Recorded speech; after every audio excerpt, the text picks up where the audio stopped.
জীবনে অনেক সময় আমরা এমন এক জায়গায় দাঁড়িয়ে থাকি যেখানে আমাদের মনে হয় এটাই আমাদের সবকিছু, এখানেই আমার থাকা উচিত। কিন্তু আসল সত্য হলো সব জায়গা সবার জন্য তৈরি হয় না। কিছু জায়গা আছে যেখানে আমরা যতই চেষ্টা করি না কেন আমাদের জায়গাটা কখনো নিজের মনে হবে না। আচ্ছা ভেবে দেখেন তো, একটা মাছ যদি পাহাড়ে ওঠার চেষ্টা করে সে কি কখনো সফল হবে? কিংবা একটা পাখি যদি সমুদ্রের গভীরে বাঁচতে চায় সে কি পারবে? ঠিক তেমনি মানুষেরও নিজের উপযুক্ত জায়গা আছে। ভুল জায়গায় থেকে যাওয়া হলো নিজেকে ধীরে ধীরে নষ্ট করে ফেলা। অনেকেই ভাবে না আমি শেষ পর্যন্ত থেকে যাব বা অ্যাডজাস্ট করব, নিজেকে মানিয়ে নেয়ার চেষ্টা করব। কিন্তু মানিয়ে নেয়ার চেষ্টা করার মধ্যে যদি নিজের মর্যাদা, নিজের আলো, নিজের শান্তি হারাতে হয় তবে সেটা মানিয়ে নেওয়া নয়, সেটা নিজের প্রতি অন্যায়। তাই বলবো সব জায়গা আমাদের জন্য নয়, তাই জোর করে জায়গা ধরে রাখার কোনো দরকার নেই। সো হ্যালো এভরিওয়ান, আসসালামু আলাইকুম। সবাই কেমন আছেন? আশা করি সবাই ভালো আছেন। চলে এলাম নতুন আরেকটি ব্লগ নিয়ে আপনাদের মাঝে। আশা করছি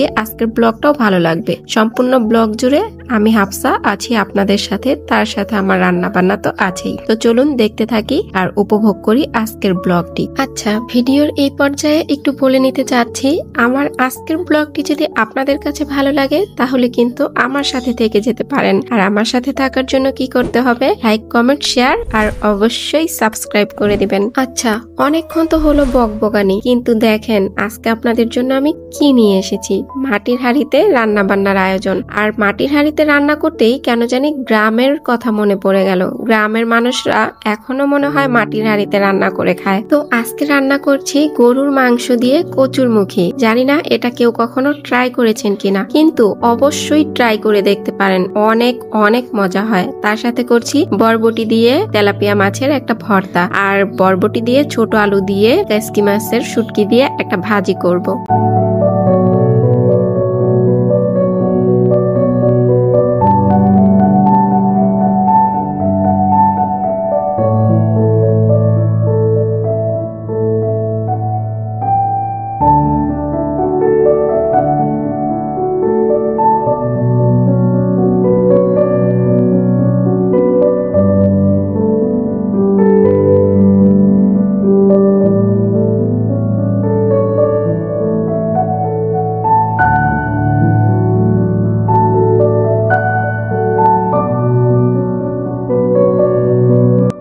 আমি আমার জীবনে এই প্রথমবার মাটির হাঁড়ির রান্না খেলাম। আসলে মাটির হাঁড়ির রান্নাটা এত মজা হয়েছিল, জানি না অন্য কিছুতে রান্না করলে এত মজা হতো কিনা।